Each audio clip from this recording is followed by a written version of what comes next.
እስራኤል በዓለም ካርታ ላይ ትንሽ ነጥብ ትመስል ይሆናል። ነገር ግን ታሪኳ የሰው ልጅ ስልጣኔ አከራካሪ ነው። ከጥንታዊ የዳዊትና የሰለሞን ዘመን ጀምሮ እስከ ዘመናዊቷ የቴክኖሎጂ አብዮት ድረስ በሺዎች የሚቆጠሩ ዓመታት የተሻገረ ስደትና መመላለስ፣ ጦርነትና ሰላምን የያዘ አስደናቂ ታሪክ አላት።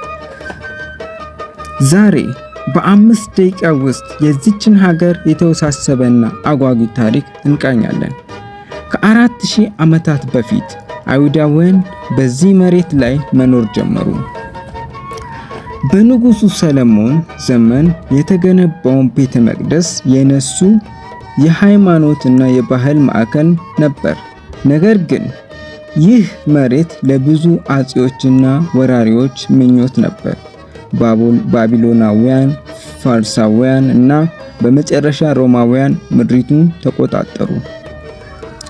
በተለይም በሮማውያን ዘመን የተከሰተው ታላቁ ስደት አይሁዳውያን ከመሬታቸው ነቅሎ በመላው ዓለም እንዲበታተኑ አደረገ። ለ2000 ዓመታት ያህል የራሳቸው ሀገር ሳይኖራቸው በየቦታው ተንከራተቱ። አይሁዳውያን በመበታተናቸው ምክንያት በብዙ ሀገራት መከራን አዩ። በተለይም በአውሮፓ የደረሰባቸው ጥላቻ ስደት አድጓል። በ19ኛው ክፍለ ዘመን መገባደጃ ላይ ዛዮኒዝም የተሰኘው እንቅስቃሴ ተጀመረ።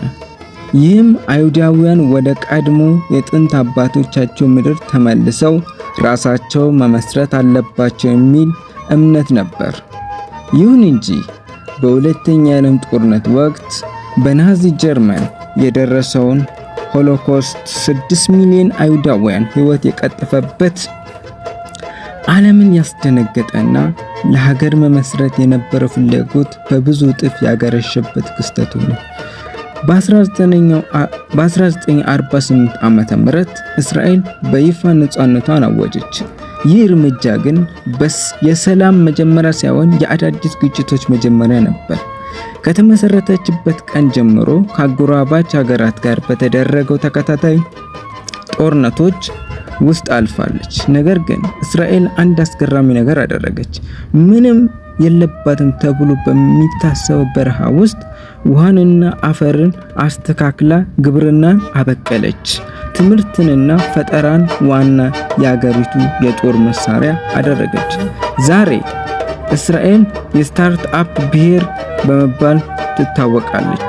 በሳይበር ሴኩሪቲ፣ በሕክምና፣ በግብርና፣ በቴክኖሎጂና በሌሎች ዘርፎች ዓለምን እየመራች ነው። ሆኖም የድንበርና የፖለቲካና የሰላም ጉዳዮች አሁን ድረስ የሀገሪቱ በየቀኑ ፈተናዎች ናቸው።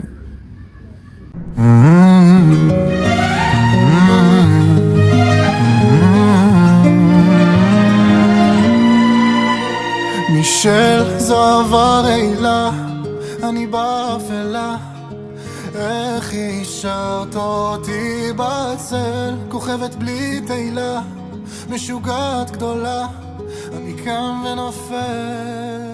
Oh Michel, je ne sais plus quoi faire, tu étais ma lumière, Dieu je t'en supplie réveille-moi, j'ai plongé dans le noir, amène-moi de l'espoir et ma mademoiselle.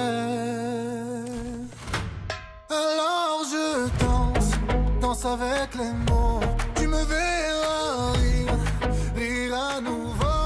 T'es ma douleur, j'étais qu'un décor, j'ai crié, crié, crié.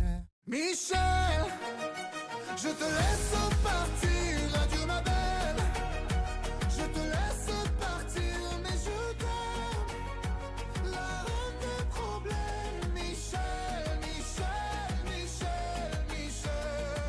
ገናኝ ድረስ መልካም ጊዜ ይሁንላችሁ። በሰላም ሰንብቱ።